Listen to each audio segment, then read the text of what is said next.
afternoon, everybody. Welcome to Book Talk at Connecticut's Old State House. My name is Mariana Garcia. I'm the public programs manager here at Connecticut's Old State House, and I want to thank you all for joining us for our program today. Today, we're going to be discussing this book, Civil Discourse. You can barely see it. Civil Discourse, Classroom Conversations for Stronger Communities by Joe Schmidt and Nichelle Pinkney. We are joined today by Joe Schmidt, who is a huge name in the social studies education world here in the United States.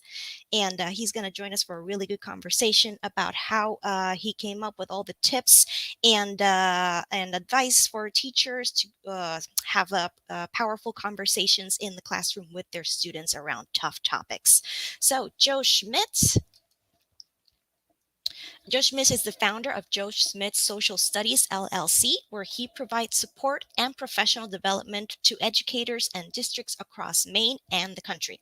Joe is proud of his work that spans from teaching in the classroom to district, state, and national level leadership, where he supports educators that teach grades pre-K and through 12. He strives to connect social studies educators regardless of grade level, content area, geographic location, or political leanings. He has worked with Colonial Williamsburg, Learning for Justice, formerly Teaching Tolerance, the National Council for Geographic Education, Thinker Analytics, Jumpstart Coalition for Personal Finance, iCivics, National Geographic, and has taught elementary methods at the University of Maine. Joe served as a high school social studies classroom teacher for 9 years in rural Wisconsin before leaving the classroom to be the social studies teacher leader for the Madison Metropolitan School District for 3 years. Joe was the social studies specialist for the Maine Department of Education for 5 years and is now the director of programs for the Bill of Rights Institute in Virginia, and he is an elected member of the board of directors for the National Councils for Social Studies and is running for president this fall. Joe lives in Maine with his wife Peggy and is dad to 2 adult children and 1 teenager. He can be found on most social media as @Madison Teacher and is currently working on his second book about evolving best practices in social studies education today. So, Joe, thank you so much for joining us today for this program. I should have given you the short version of the bio. that is a long read. I apologize for that. That is okay, Joe. All right. So why don't we get started? Everybody, if you have any questions at any point throughout the program, please make sure to drop them in the chat, and we will have a Q&A session at the very end, and we will take a look at your questions. But for now, I have a couple of questions for Joe. So, Joe, why don't we start off a little bit with where the idea for this book came from and why you decided to write it now and how you got together with Nichelle in order to write it together. Sure. A lot of questions in there. Okay, let's start with the very beginnings of this. I was the social studies specialist for the Madison Metropolitan School District in 2016 during that election, and I was the state social studies specialist for the state of Maine during the 2020 election. And in both those elections, I had people in Madison at the district level and in Maine tell me like, yeah, we're not, these are social studies teachers. I don't think we're going to teach the election this year. It's so contentious. It's so, and I was like, elections are very critical to our country. And I know they're not going to get taught in math class or science class. And I didn't think we could give up on that. So there was a combination of that. And when COVID hit, I had just, I was starting to campaign for election to the board of the National Council for the Social Studies. And a lot of state councils went to online virtual sessions. And so I was like, okay, part of my campaign strategy is I'm going to get to as many state virtual ones as possible, because that was a new way, right? Before I couldn't travel to 20 states, but I could do 20 virtual state conferences. And so I would I had some usual sessions. I would do a session on primary sources. I would do a session on inquiry. I would do a session. I had all these. And so I put in 3 or 4 sessions, hoping one would get selected. And like without fail, I think it was like 11 or 12 states selected my session on what I called at that time, it was Contentious Conversations was the name of the presentation. And so I was like, wow, okay, that seems to be a trend. That's what everybody wants to talk about. And eventually I ended up getting connected with somebody at Corwin, and they wanted to do some shout out to Julie Stern. I got to make sure I say that. So if anybody's watching, let Julie know that I gave the shout out. Julie and I started talking, and they wanted to do some like field research. What's out there in social studies education today? And so I gave some ideas. I was like, but right now, what everybody's talking about is like civil discourse. And here's my idea for a book. And a week or two later, they said, if you're serious, we'd like to hear a formal pitch. So I gave the formal pitch, and they're like, great. And they started to set out on a timeline, but I wanted to get it out early enough to be used in the 22-23 school year. And so it was a really aggressive timeline. And Julie Stern, who served as my author mentor, our author mentor, said, I know somebody who would be fantastic. Do you want a partner to help you with, this aggressive timeline? And so I Nichelle virtually, and we never met in person before that or until the book was even done. Everything was on Zoom. Everything was on Google Docs. And ironically enough, months after, almost a year after the book was published, I'm trying to think timeline, in something completely unrelated to the book, we met for the first time in person. So that was kind of that impetus to it, was the number of people avoiding talking about the election. Thank you to Julie Stern for bringing me into the Corwin family with it. And that's how I got to know Nichelle, who's become a good, dear friend of mine. We communicate on a regular basis. And we're actually working together on a webinar tomorrow as well. So. Wonderful. Thank you so much, Joe. And then, so discourse, civil discourse. Why don't we go over a little bit of terminology before we go any further? So what do you mean when you say discourse, and particularly civil discourse, inside or outside the classroom?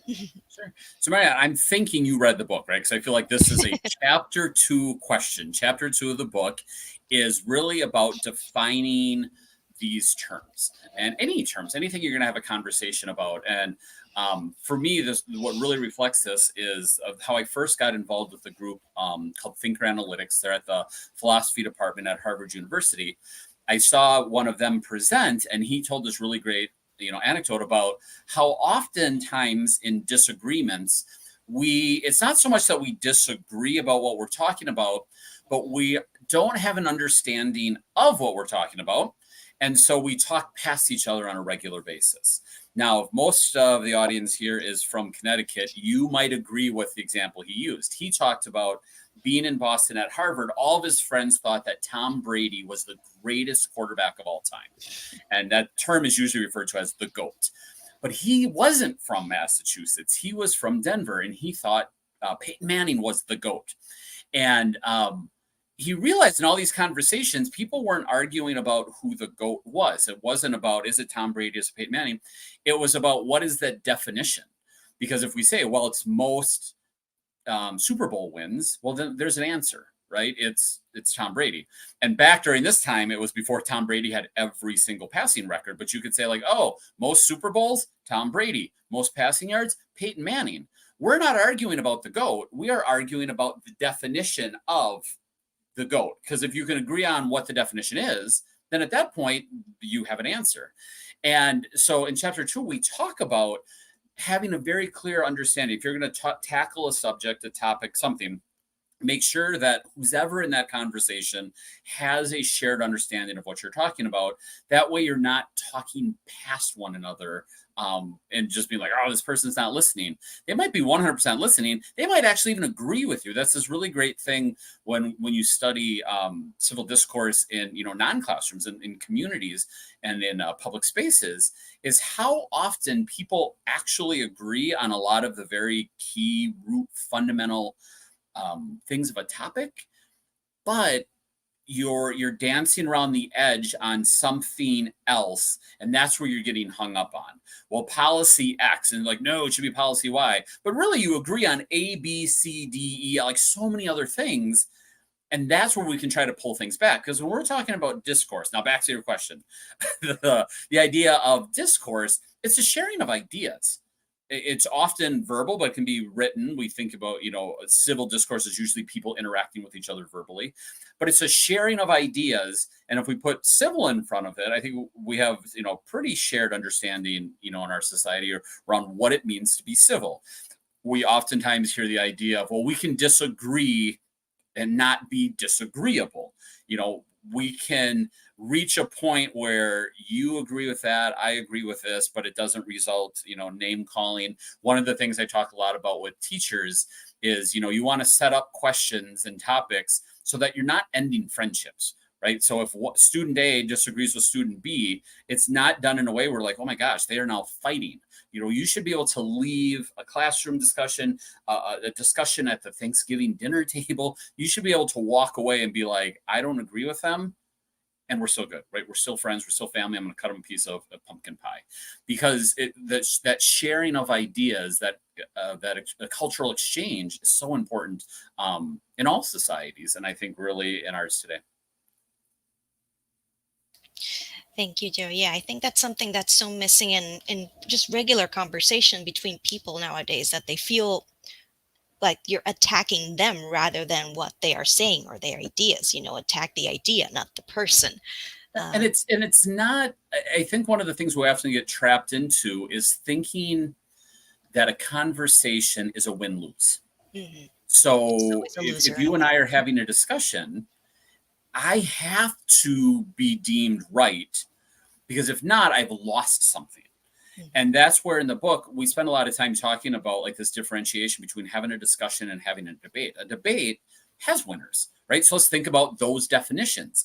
And I think most of the time when we're engaging in a conversation with somebody, it's not usually like, let's get to the bottom of this. One of us needs to be declared the winner, and then the other one goes home, right?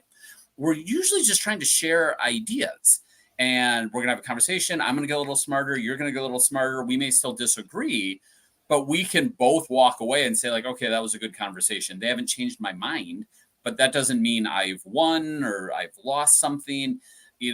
The idea of sharing information, communicating with each other, being part of a society is not a zero-sum game of wins and losses. And I think so often, so many things in our media and other places in our society have made it be like, well, did you win? Well, then you must have lost. Versus just the idea of like, did you get smarter? Yeah, I learned something. Okay, cool. Like that's better. We're all in a better place. And I think back to exactly what you're saying in that, like, we don't have to win. We can just think.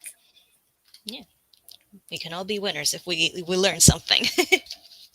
All right, so we're definitely going to go into those different kinds of discourse that you outline in your book. But before that, so the rest of the title, I like to sort of dissect the titles of the books before we jump into the content. So creating stronger communities. Something that you mentioned in your book and that I really, really liked is that how schools are almost one of the last places where we get to meet and interact and are sort of a force to interact with people we don't necessarily agree with, well, people outside of our tribe, quote unquote. Could you sort of expand a little bit on that and why schools are so important as that shared space of a melting pot of different opinions and kinds of people? Why are schools an ideal place to have these discourses? Sure. And I'm going to give you, I think there's two big parts to that. Why is it schools? And then why are schools the ideal part? There's a great book out there in the late 80s from Robert Putnam called Bowling Alone, which he focuses, the case study is on membership in bowling leagues.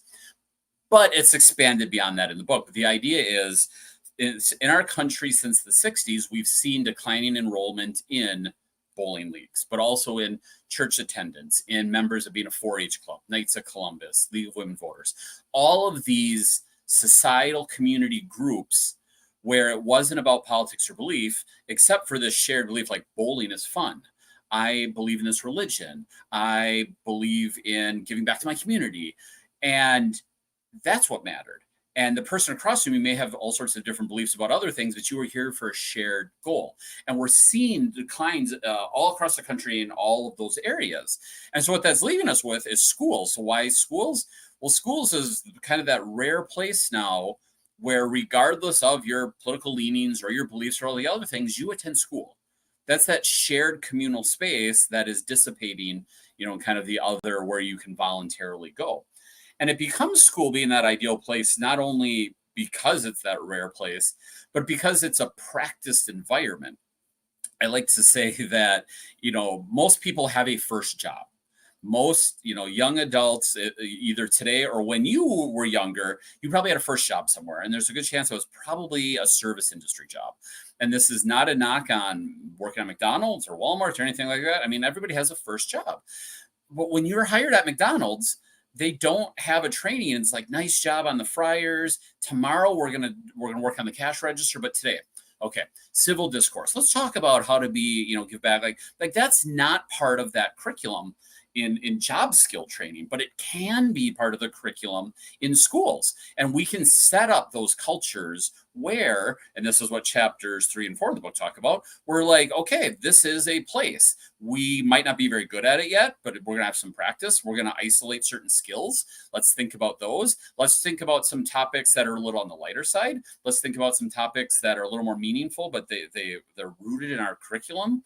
And at the end of the day, we may disagree, but tomorrow comes the next day and we're still going to be in friends. We're still going to be on the football team together. We're still going to be in student council together. We're still going to eat lunch together. And there's a different topic. Whereas in other parts of the society, we've so chosen to kind of self-segregate ourselves. And then, based on the news we watch, our Facebook friends communities, or all those different types of things. So school's becoming that rare spot, but it's also primed to be the spot. And chapter 1 spends a lot of time going really deep into old literature. One of my favorites, I think it's 1850 or 52. There's a report to the Massachusetts School of Ed, or whatever the term was back there, complaining that young people today were going to be in trouble because the only thing that they were ever going to learn about politics is what they were learning. I'm kind of paraphrasing a little bit. They were only going to learn from biased newspapers who were trying to push an agenda on them. And I'm like, oh my gosh, this was 1850. And somebody was like, schools need to step into this role. And I'm like, that was 175 years ago. And we're still having the same thing. So it's not a new issue. And people for more than a century have looked to schools to do it. And I think as schools, do step into that, I think there is so much benefit to not only the students, but the community. So we talk about classroom conversations for stronger community. These young people grow up to be a part of our communities. Our communities interact with schools. They come into our schools. They work with our schools. And if we can make schools that keystone in our society in terms of learning civil discourse, you're going to get generations of young adults who become adults. You're going to have people more invested in their society and the group. And maybe we'll see a rise back of those volunteer organizations and maybe even bowling leagues, as once again we realize, hey, we can disagree and still enjoy a Thursday night out, whatever that event might be. Wonderful. Thank you, Joe. Yeah, I used to bowl in school. Same. All right. I think that's why the book resonates with me, because I was also in a bowling league when I was younger. Okay, so another thing you mentioned in your book, it's one of the things that seems to be a roadblock for many teachers, and maybe some pressure from outside of schools, is that we don't want to make students feel uncomfortable in the classroom, or we don't want our teachers themselves to feel uncomfortable having these conversations and these discourses in the classroom. But you say students have to learn how to feel uncomfortable and how to deal with discomfort. Can you expand a little bit on that? Sure. One of the things I talk about in the book early on is the society, people, human beings for hundreds of years now, maybe thousands of years, I don't know how many years, have sought to avoid discomfort. And it makes sense. We build houses so that we stay dry when it rains. We do air conditioning so that we stay cool when it's hot. We build refrigerators, vented refrigerators, so that food would spoil. So we had ice year round. We have cars so we can get to places quicker. I mean, almost every innovation in human history has been about convenience, to not be uncomfortable. I think we're reaching this tipping point in intellectual discomfort where we're starting to lose something, whereas all these other evolutions in technology to make us more comfortable, I think, have made life better. I think if we back away from mental or intellectual discomfort, I think we lose something in it. I think we lose a bit of our societal self. I think we lose a little bit of our civic responsibility. I think we lose a little bit of our innovation of what has pushed us, for again, hundreds, thousands of years as human beings. And so now the ability to kind of self-isolate into these thought bubbles, or these bubbles of space with thought, because we don't want to be uncomfortable, I think is a detriment to us. And I think it's something that we need to do. So when I do full day workshops, I usually start with a slide like, okay, let's start by getting comfortable being uncomfortable and having those conversations. Because I do think that's that rare part where we grow through discomfort when it comes to our thinking and how we interact with one another. Again, in an environment, right? It's not about I'm going to be uncomfortable by getting in a fist fight. Oh my, Joe, I did it. I was super uncomfortable. He punched me in the face. I'm a better person, right? It's really that mental, emotional growth part of like, oh my gosh, that was hard. Right? We tell kids all the time, not everything's easy. You need to have grit. Like you're going to fail a couple times, but then you're going to get better at it. And I think we need to have that same mindset when working with other people, talking with other people in our community. There's going to be times we're going to disagree. There's going to be times we're going to get upset, and that's okay. Like we'll grow through it. And I think that's something we need to kind of reframe our thinking about. Absolutely. Yeah, we're a better place for students to learn how to disagree and feel uncomfortable than in school. All right. So, Joe, why don't we start heading into the deep content of the book? So you lay out several types of discourse that teachers can choose depending on what the topic that they've selected to have a discourse in their class to be. So can we go over a little bit each of these types of discourses and maybe what kind of topics would be best for each of them? And I'm assuming you're in chapter 2, the 3Ds, right? You're not into Yeah. the strategies. Okay. So we've identified the 3Ds of discourse: dialogue, discussion, and debate. And we talk about how each of them serve a different purpose. And if we're thinking about it in a classroom environment, and I think a lot of this is, again, just in a general environment, it's what are you wanting to accomplish out of something really helps guide the type that you would take. So for example, a dialogue is just sharing of ideas, right? It's talking. We can communicate about things. And if something is a kind of heated discussion and we don't necessarily need to reach a resolution, you can just have a dialogue, right? Like you and I disagree on this. Okay, I'm not here to change your mind about who you voted for, or, whatever. But tell me about it. Tell me why you voted for this person. Tell me why you believe in this policy, or why are you against this policy, right? It's a listening skill. I'm going to listen to you. And if you can do this in, at least 2 people or a small group, so person A talks and the others listen. And it's not about attacking. It's not about rebuttals. It's not about changing the mind. It's like, oh, okay, I learned something. Well, here, can I share? Well, here's where I come from on this topic, right? I believe in this because I voted for this person because I think we need to make this change because. And if the other person that you're talking with can also just listen, you can talk about some really highly contentious things, and it's not a fight. If you can agree to those terms, right? I just want to hear you out. I'm not going to interrupt. Please don't interrupt me. Please don't try to change my mind. And I think that's almost the start of this with the self-isolation bubble.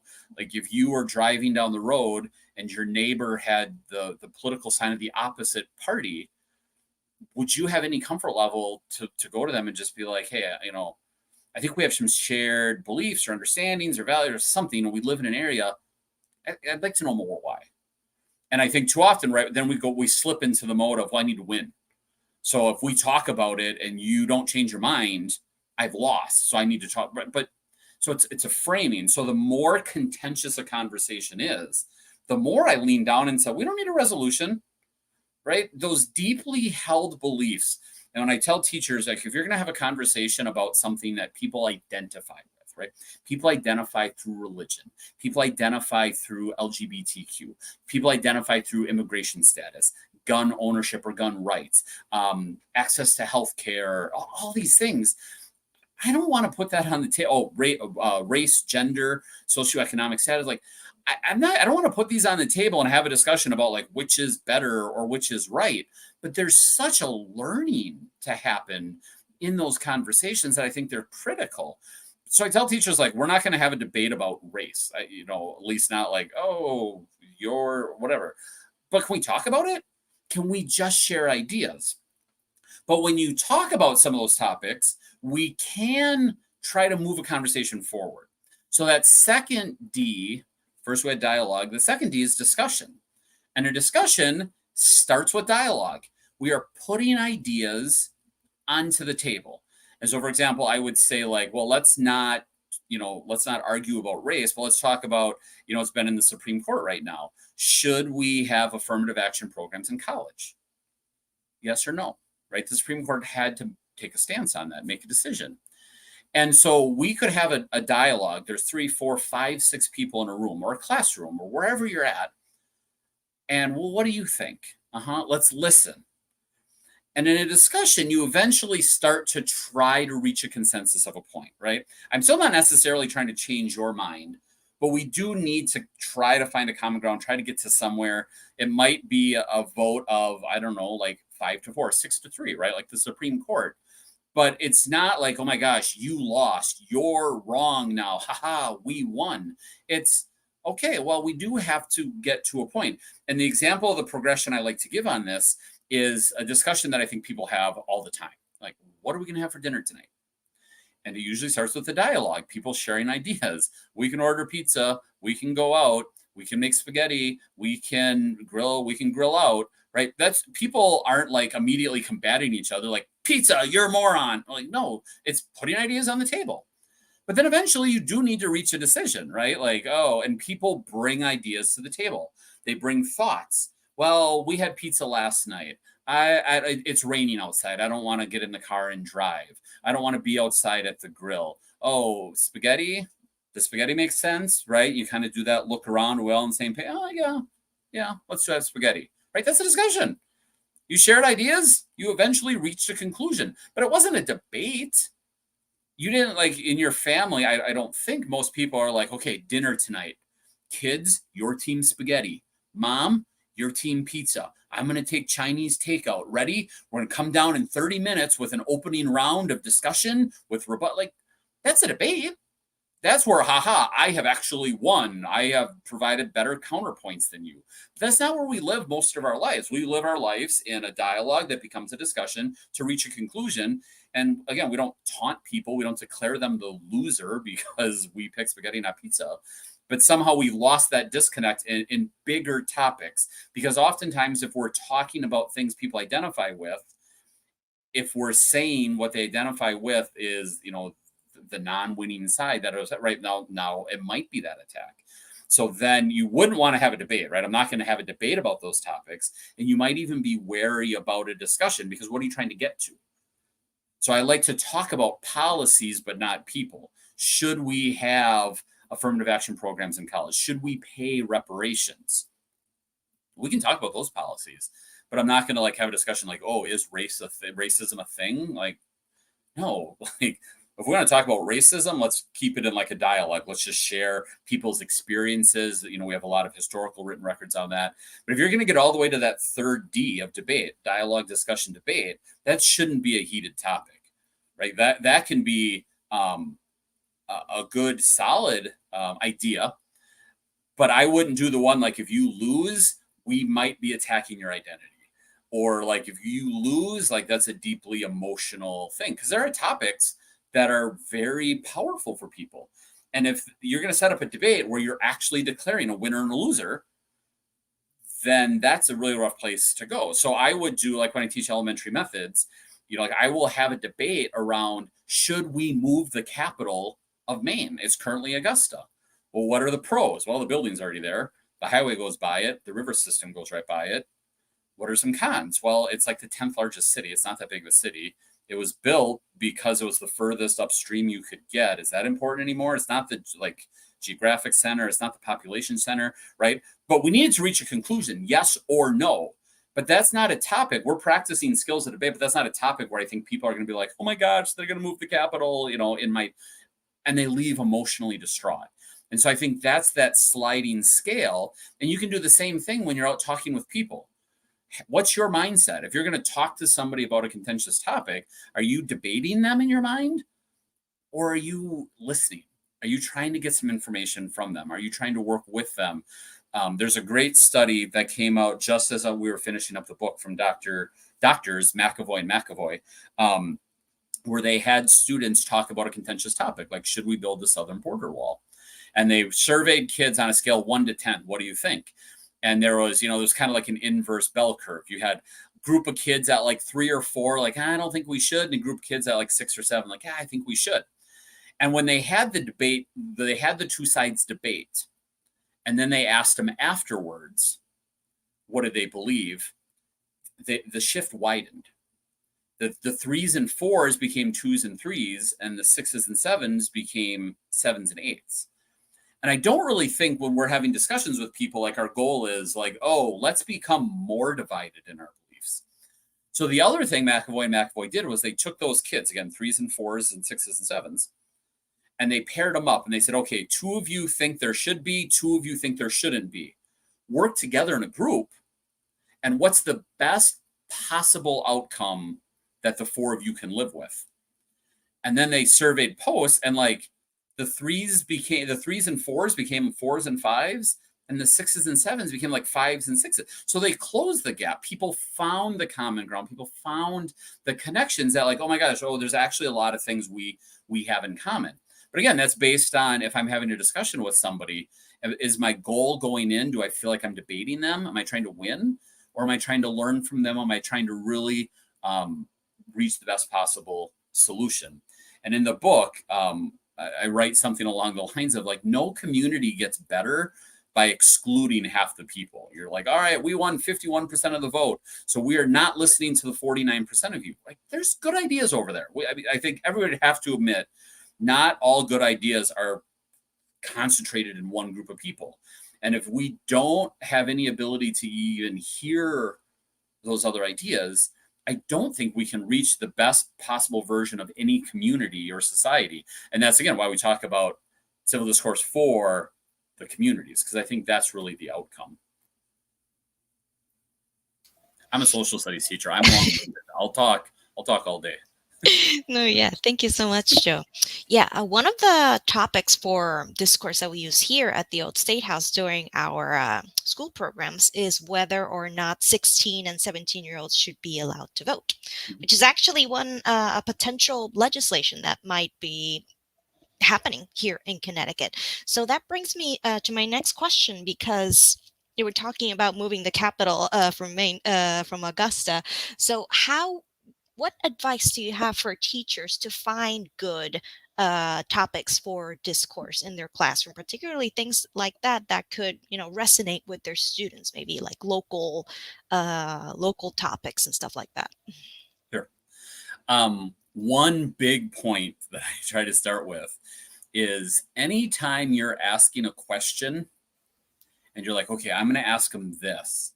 And if you're worried that somebody might say like no to it, like, all right, I'm going to ask this question, but boy, if somebody says no, like that's not the right question, right? Like, I'm never going to say like, oh, is racism a problem in our country? Because if you have kids say no, are you going to be like, oh, I can't believe, like, if you have anything in the pit of your stomach, that's not the right question. The question you need to hope for 50-50. A good question really does split the room. That's the purpose of it. That's how you engage in that quality discussion.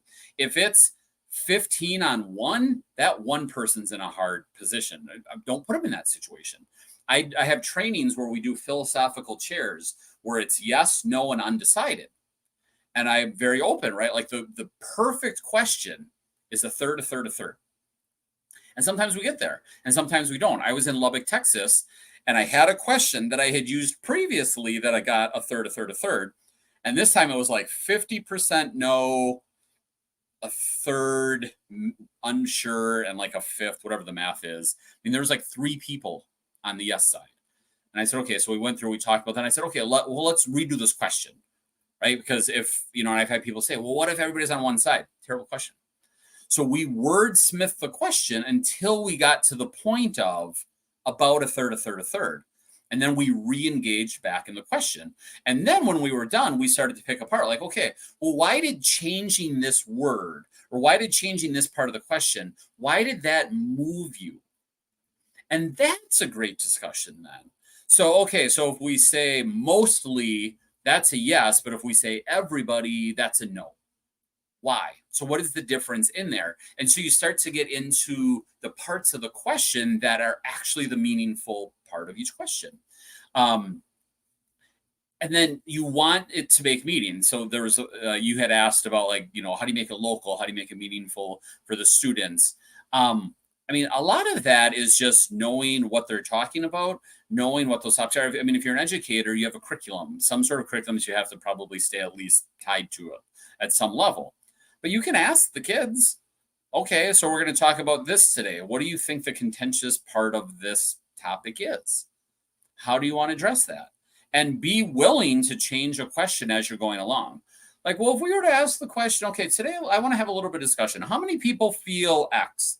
And again, if it's 95% and 5, I would just go, well, what about this? Okay, well, 75-20. What about when I got to 50-50, be like, oh, okay, now let's have the discussion. And I think if you're just open and honest with students, I think that's the best way to get them there. If they're not interested in a topic, I don't think you saying at the front, be like, no, this is a really important topic. I think the challenge for educators is to frame a topic in a way using a structure that the kids are like, oh, okay, yeah, that I care about. Let's talk about that. I have an opinion on that. And a lot of that then is also determining the information you're going to provide with them. What are you going to have them read to prepare for it? So there's a lot of things, structures, deliberative structures, where you prep them with, here's the pro and here's the con. Go through and read it. And if you have them focus on the readings, not what your uncle said on Facebook, not what you saw in a TikTok video, but if they need to point at evidence, then right? I gave them evidence where about half of it said this is a good idea and half said it's a bad idea. And if the skill is pointing at the reading and finding evidence, well, then there's evidence for both sides. But again, just because you're like, these are great readings, you're going to love it, doesn't mean they will. But you're having to think about these things. And do I have evidence for both sides? Am I willing to accept from both sides? Do students find it meaningful? Can I reframe a question? And when you do it, you hit a hot spot, like where it'll go. And I had a discussion once when I was in the classroom that was scheduled for one day, and it went 5. And at the end of the day, they're like, can we talk about this more tomorrow? And I said, as long as you keep asking new questions, they're relevant, you stay on topic, and it's good, right? End of day 2, same thing. End of day 3, same thing. By day 5, I was like, guys, we're done. It's Friday. Like, that was an entire week. I can make up some curriculum time, but we have to move on. And it was just a truly rich discussion, because we kept finding ways for the students to bring their thoughts to the center of it, as opposed to me, telling them what was important about it. Thank you, Joe. And then that brings us to how teachers need to prepare their students and the classroom before having these discourses. Because obviously, it's not just about picking a topic that the kids want to discuss and then let's go. So what do teachers need to do? What prep do they need to go through in the classroom and outside the classroom in order to be able to have these good discourses? Yeah, I think the thing that Nichelle and I have said the most times, we do some podcasts and different webinars together, and we keep saying, like, please don't just wake up one morning and think like this is something on the news. Right now, my example is, oh my gosh, the Dobbs decision overturned Roe versus Wade. We should talk about this. I'd be like, why? Like, have you set any structures in class? Just because something in the news doesn't mean it needs to come into the classroom on there. So those structures are in place. In the book, we talk about day 0, before a student's into your room. How do you prepare? What are the guidelines? What are your non-negotiables? What are your planning if something goes wrong?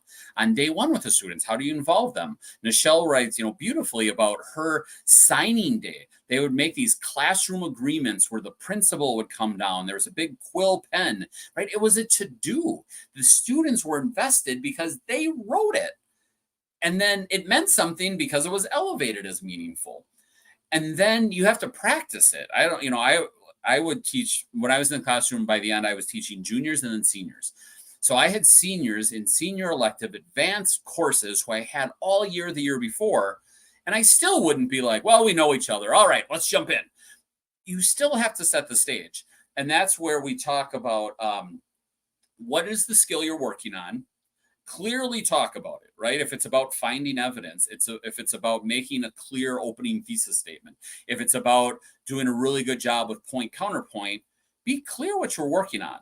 Make it a focus, and then pick a topic. Again, I'll go back to like that doesn't end friendships. And you're in like week 1. So when I teach my methods kids, I told you that I had said, okay, where should we move the capital of Maine? Before that, we start with, is a hot dog a sandwich? And then we do, if you add milk to cereal, is it soup? And those are fun, goofy topics, right? People have strong opinion. Every semester, at least one student at the end of the year writes about, is a hot dog a sandwich? And no, I still don't believe the hot, right? So it's made some impact. But what we're doing is I tell them, in this, you are working on, can you make a clear, are you taking a clear stance? Are you bringing evidence to the table, right? That's what we're looking for. And I would give them sentence stems to use. They need to kind of fill in these blanks in conversation. And if you build that practice, here's what I want you to do. Here's what it looks like. Let's model it. Let's try it. For me, it's like teaching someone to drive a car.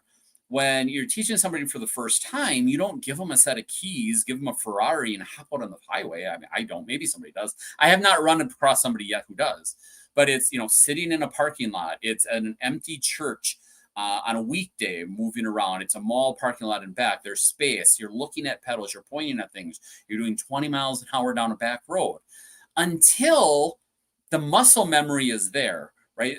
Because I make the example of, if you've ever driven down the road, I think most of us, I know I do, you all of a sudden kind of like wake up, you're like, oh my gosh, I just drove 5 miles and wasn't paying attention.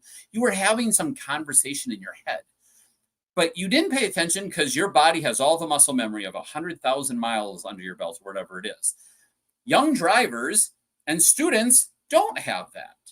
So you need to build that muscle memory, because if you introduce emotion, it's going to override everything. So I say, practice with those safe topics with clearly identified skills until the students know it, right? Like they know how a philosophical chairs works. Bam, no questions. They move right through it. They know the timing. They know how to prep. Then you can start to get into some of those more emotional topics, because those structures help keep the emotions a little bit in check. And then you need to do that prep work. What is the right question? Is there a legitimate yes and no to this? Depending on, are you doing a debate? Is there multiple sides in a philosophical chairs? If you're doing a pinwheel perspective taking, what are the legit viewpoints that you would want to have expressed, and how do you express it in the right way? And what are the questions to do it? And even for a teacher, it's a skill. The students need practice with the skill, and teachers need that skill. It's a reflection time. And again, even out in your community, you can ask political questions of people in a lot of different ways. And some of them are going to get very strong reactions, and some of them might actually, open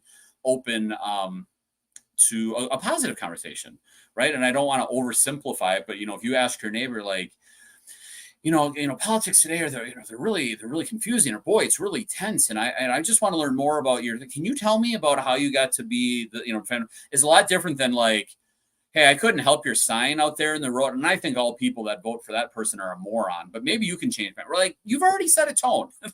And so it's the same thing in the classroom. How are you setting it up? Do students know what's expected of them? Have you built the community?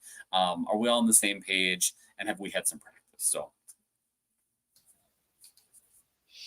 thank you, Joe. And so I was wondering if you would be able to share a couple of dialogues that you have been involved with or have facilitated in the classroom, some memorable discourses that have taken place in your classroom, or that you have observed other teachers facilitate. Well, I told you about the one that went from 1 day to 5. This would have been in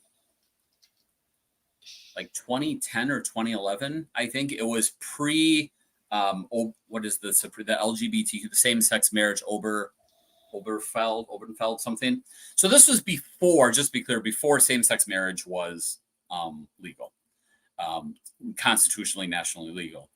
And I was teaching a sociology class, and we talked about the 5 characteristics of a society. All societies have education structures, games, and et cetera. And one of them is family structures. And so in that book and in that chapter, it talks about, family structures. Different cultures have different family structures. And it talks about like the institution of marriage and what does that look like in different cultures. Some have arranged marriages, some have, families that, there's 4 generations in a house, whatever it is. And there was an openly lesbian couple in that class, senior sociology class. And somebody said, well, I've got a question, like, can we ask? And so we kind of navigated like a structure of how we were going to talk about it. And it was just this really good open conversation in a small town about a same-sex couple sharing what it meant to be in a small rural town and have everybody know they were a couple, and other people like, my religious beliefs. And, some of it was religious beliefs. Some was just like, I don't know. Some of it, that seems weird. And again, it was at the end of every one. It was like, okay. And the other caveat I gave is like, this is a controlled environment, right? I'm here to facilitate it. We have ground rules. We've all agreed to abide by this. This is not a conversation for down at the lunchroom, right? I don't want to hear bits and pieces that can be taken out of context back in the classroom. We are going to have the conversation here. And they kept following every structure we gave, right? We had very clear what we were going to do. We had procedures in class. I ran a discussion-based classroom. So I said, like, my desks faced each other. They did not face the front. They faced in. And I always said, don't look at me. You're talking with each other. And so we had all those structures in place, and we built in extra structures, and the kids just kept following it. And that's where I think, like, if you set clear expectations and manage them, kids will live up to that. I used to do a constitutional convention where students were given the roles of different individuals, and we went through some of the contentious issues, the 3/5 compromise, the Connecticut compromise, all those type of stuff, but they had to try to be that person. And again, but we set up, when we are talking, here's how we talk to one another. Here's how we call on one another. Here's how we take notes. Here's how we respond. Here's how we go. So that was a role play discussion where in the end, again, it wasn't a debate. It wasn't this side versus this side. It was a group of people playing a role, having to reach a consensus, but they had to do a week of planning before we did the week of the convention, right? So there was front loading, there was structures, there was agreements. And I think those are probably memorable. And I will tell you, one of the reasons the Constitutional Convention was probably my most memorable is I was piloting one-to-one technology for my district, and students were taking notes in a Chromebook, and they had shared Google Docs. And that's how they were being assessed. Were they paying attention? I won't get into all the details, but they were working on these notes. And one gentleman, one of the smartest kids I probably ever taught, he started making these really long motions. I move, we, something, something, something, something, something, something. And the students had to write down the motions. And they're like, hold on, that's too much, that's too much. And he's like, well, if you join my political party, I will give you access to my Google Doc and you can copy paste everything in. And as soon as he got to 51% of the class, he made a motion to remove George Washington as president of the convention. And it passed. And so I picked up my stuff and went out in the hall. And just chaos reigned. You can't do that or whatever. My principal eventually walked by and he's like, what are you doing? I said, there was a coup. I got removed. And he's like, oh, okay. But he knew I had the structures in place. I was actually watching kids in their Google Docs, so and I could hear everything with it. But we had structures in place to have that. And it became the most memorable teaching moment for me because we had a really great discussion. Like we assume if you take 57 smart American men back in the day, they're going to come up with this perfect document. But there's a lot of things that could have gone wrong, and we saw it go wrong. And so it gave this new value to what had happened in the Constitutional Convention because it highlighted the fact there was no guarantee. But again, it came back to the trust, the structures, how the classroom operated. Right now with teachers, the trainings we do with this, I do one about free speech versus safe speech. And it's a pinwheel perspective taking where we have representatives of a college campus, a student on campus, a community member, the mayor of the town.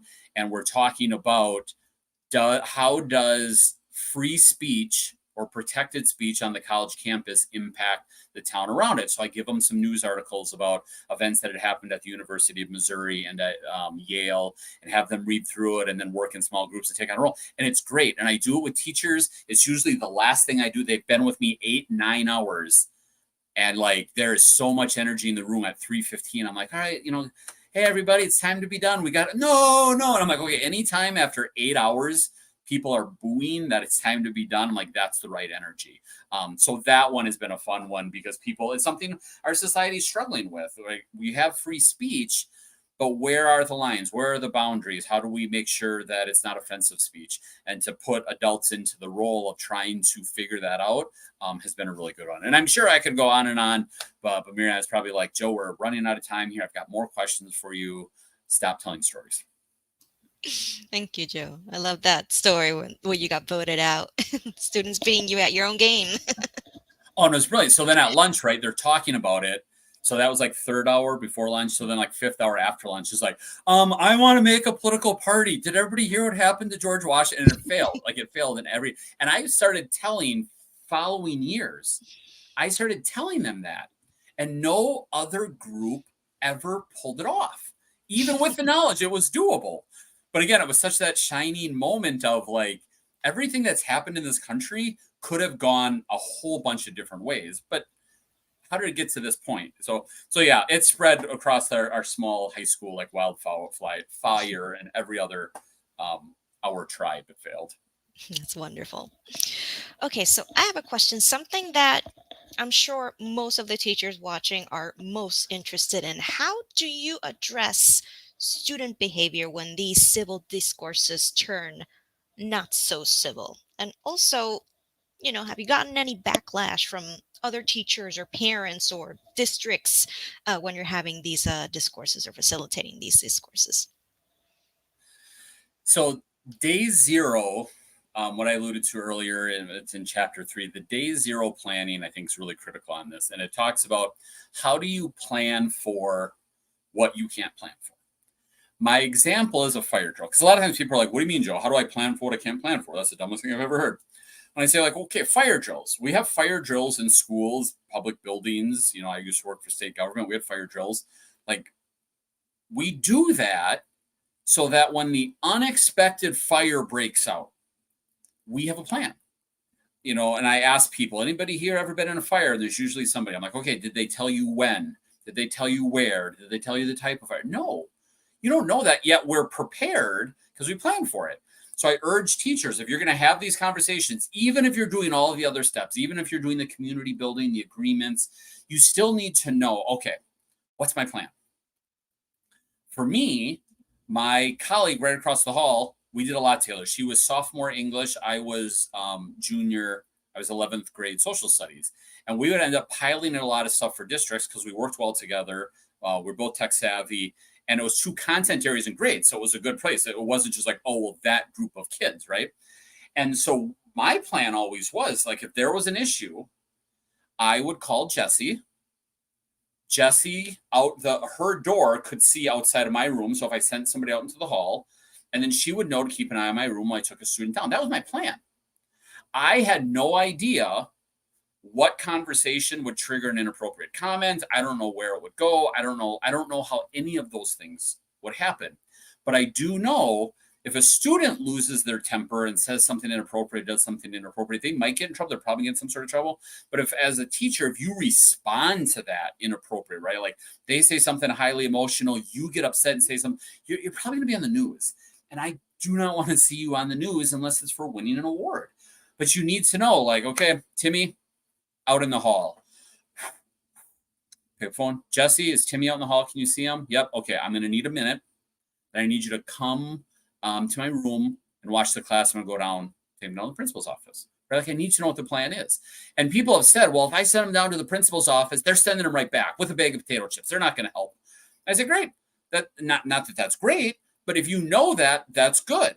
If you know going left out of your classroom and down the stairs into the basement is not a good fire escape plan, you wouldn't put it in your plan. If you know that doesn't work, what is your plan? What is the other thing? How do you do it? What is the communication home with parents? I would make my senior kids have signed permission letters from parents. These are the conversations we're going to have. My senior sociology students did a research project where they could pick any topic, and they had to get parent permission on the topic. And kids are always like, I'm 18, Mr. Schmidt, can I sign this for myself? I'm like, no, this is not about a legal document. This is about keeping your parents in the loop. And that, I don't want to say it's the end all be all, but that helps so much. Here are the things we're talking about. Here are the structures we use. Here is a copy of our classroom agreements for the year. Here's a copy of our discussion agreements. Let me know if you have any questions. Nichelle, in chapter 5 of the book, she's the one who came up with GUIDE, Guide, and it's great, right? E is an exit strategy. If a student doesn't want to have the thing, or a parent isn't going to allow them, then don't, right? But if you're teaching a skill, I'm having this discussion because we're working on the skill of claims, evidence, reasoning. We're working on thesis writing. We're working on point, counterpoint. Great. You don't have to have this conversation. You're still going to be assessed on your ability to do X. You're just going to go do it on a different topic out in the hall or in the library. And that becomes really hard for people to say, like, well, you're trying to indoctrinate my students, or I can't believe you made my student have that discussion. I didn't. Students can opt out. But for me, in my experience and Nichelle's experience in talking with teachers, if you're really good at telling everybody ahead of time, like for students, I remember the day where I was like, we're going to have a pop quiz tomorrow. And students like, what's it going to be on? And I'm like, I don't know. I can't tell you. And I remember in my head, I'm like, why can't I tell them? So I got to the point like, hey, kids, here's what we're doing. Here's the skill we're working on. Here's how I'm going to assess you. Here's what it looks like in its best form. That's the goal. And then sending home parent permission slips and sending home parent newsletters with seniors so that nobody was surprised. And some parents object to some things and they'd be like, my kid's not going to talk about that. Okay. Like ends most of it. I did have one parent really mad. Their child in the senior sociology wanted to study abortion. And this was a very religious family. And they wanted to survey their peers about abortion. And the dad called and said, why are you making my daughter do this? I said, I'm not making your daughter do this. She chose this topic. My daughter would never choose this topic. So finally, I just said, well, she talked to you about this. No, she didn't. I said, you signed it. And I had his signed parent permission form, which completely changed the conversation. I mean, that's not going to solve every problem, but it was a significantly different conversation. And the next day, the daughter came to class and I said, your dad called. She goes, yeah, we had to talk about it last night. And I helped him realize I'm not pro-abortion. Our family's not pro-abortion, but I needed to understand how some of my peers were. And so I wanted to talk about it. But we had laid out every step along the way of the entire project, had the parent permissions over, had the students do it. And again, so I just feel like as much as you can tell everybody what you're doing, why you're doing it. And I tell my elementary method students all the time, if you don't know why you're doing something, stop, figure out why. If it doesn't have a why, then probably don't do it. So they're always thinking about that. And again, if you're really going to commit to this discourse-based classroom, it takes time.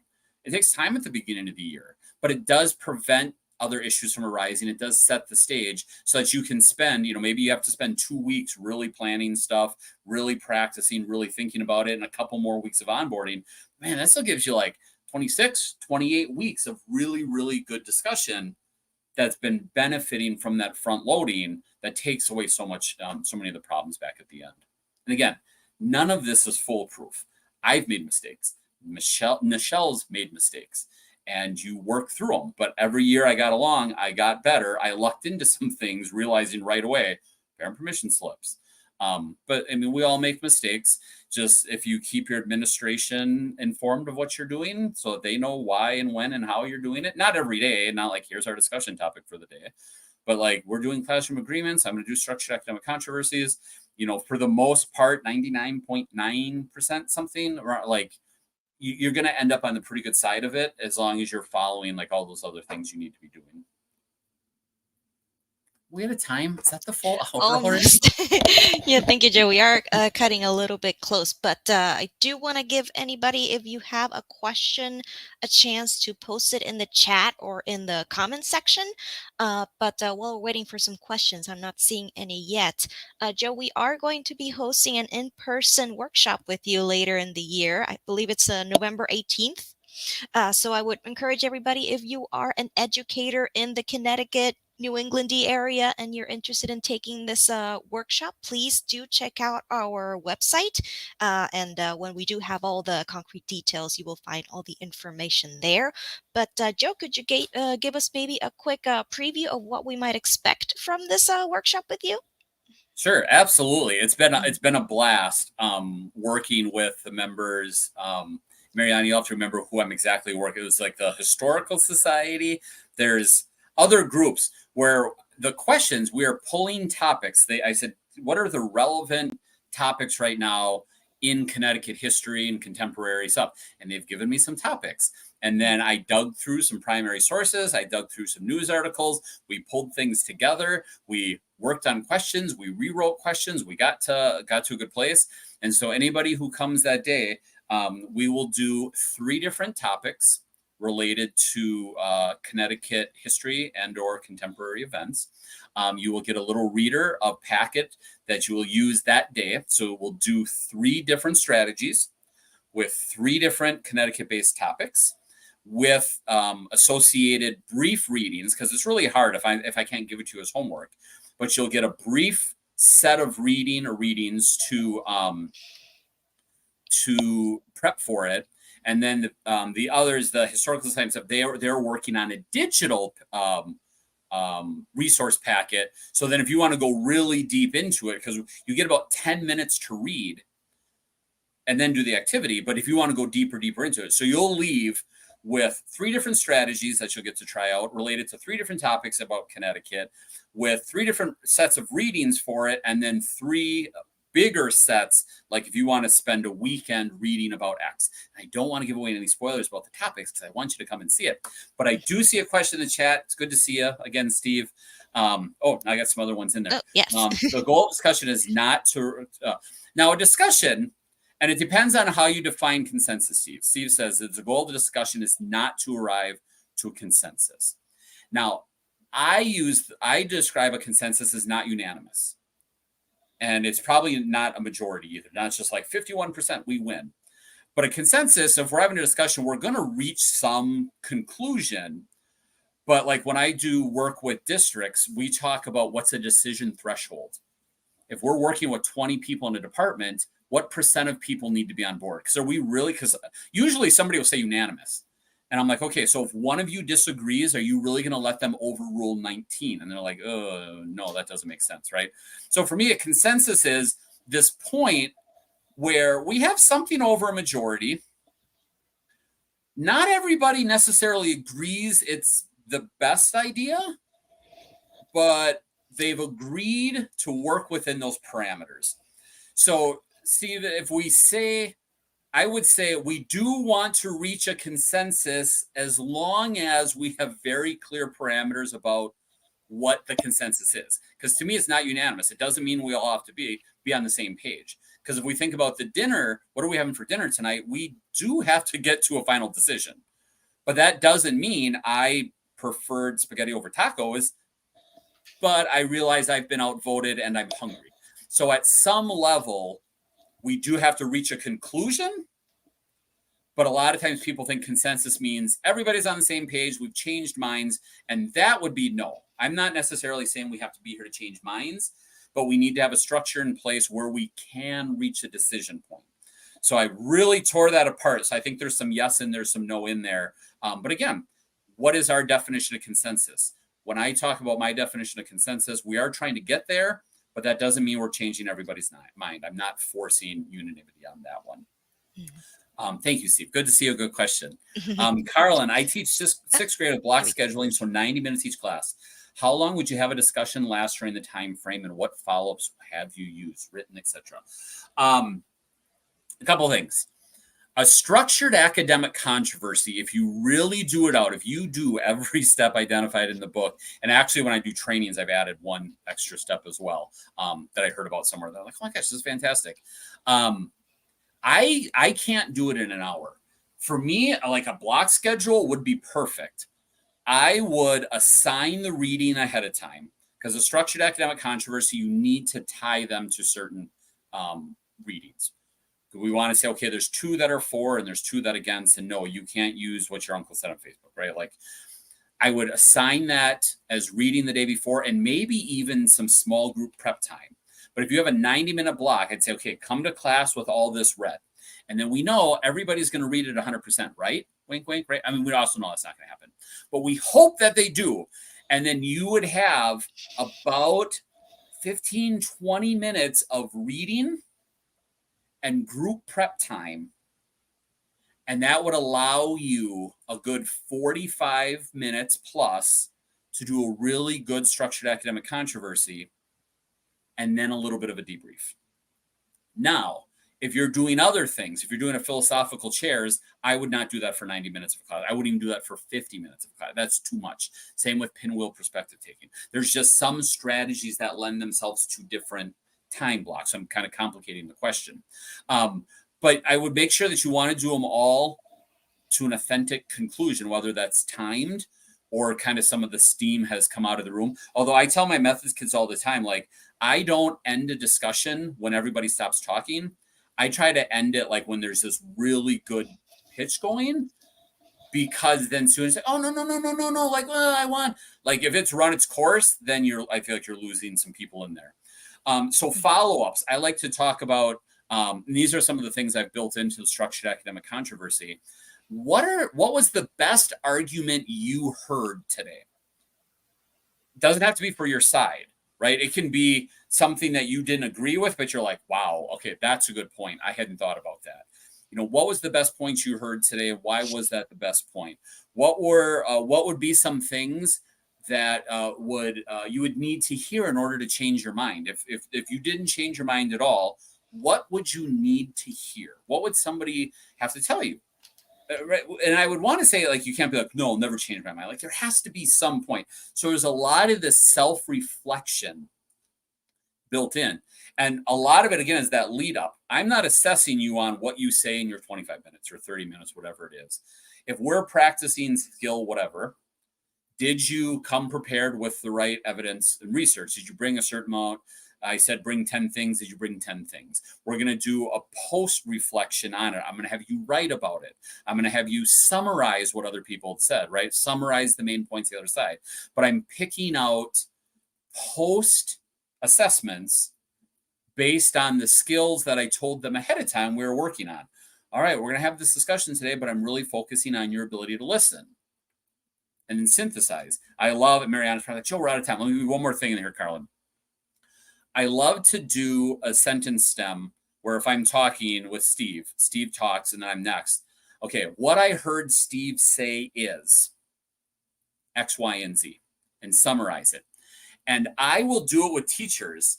And Steve gives a 20-second talk, and then the person who summarizes them is a 45-second summary. And I will point this out with adults. How is your summary twice as long as the statement? That's not a summary. But the ability to summarize and synthesize is a skill. So if you want students to do that, tell them ahead of time, and then have that post-assessment reflect that. Synthesize the main points that you heard from the other side. Summarize one point to the person, something like that. And again, depending on what that post is going to be that time frame. And I know I'm kind of all over the place, but the different strategies have different time amounts. And then I think block scheduling is perfect because you can get prep and some of the posts done in the same one. But that 45-minute period, right? You're thinking about the day before, you're thinking about homework, you're thinking about reflection papers as they're coming out, all sorts of stuff. So I think you're welcome. Thank you for being here this evening. Right. Thank you so much, Joe. And thank you for everybody for sticking with us for a couple of extra minutes. So, Joe, thank you so much for a wonderful discussion. We could have a much, much longer conversation. And in fact, we will probably at our workshop later in the year. Again, if you are an educator in the Connecticut area, please stay tuned to our social media, our website. And once we have all the details in order, you will see it advertised right there. And I hope you will be able to join us then. But before we wrap up, I would just like to share with everybody some of our upcoming programs here at Connecticut's Old State House. Later tomorrow, actually, we will be having our joint program with the Connecticut State Capitol, Then and Now Family Fun Day, where you'll be able to have a tour of the Old State House and the State Capitol over about a 15-minute walk away from the Old State House. So yeah, if you have time to head down during the day with your family, do check it out. And then later in August the 22nd, we have our next conversation at noon on the Connecticut Freedom Trail. This time we'll be having a program entitled Enslaved for Life, Reexamining Connecticut's Prince Mortimer with John Mills. And then later we will be having a new traveling exhibit hosted here at the Connecticut's Old State House from September 8th through November 19th. That should actually be November 13th, not 19th, my bad. So that is running for office, candidates, campaigns, and the cartoons of Clifford Berryman. So you have a couple of months there where you'll be able to visit the Old State House and check out that really cool exhibit. Okay, again, thank you so much, Joe, and thank you everybody for joining us tonight. I hope you have a wonderful rest of your evening, and thank you very much. Have a great night. Thank you, everybody.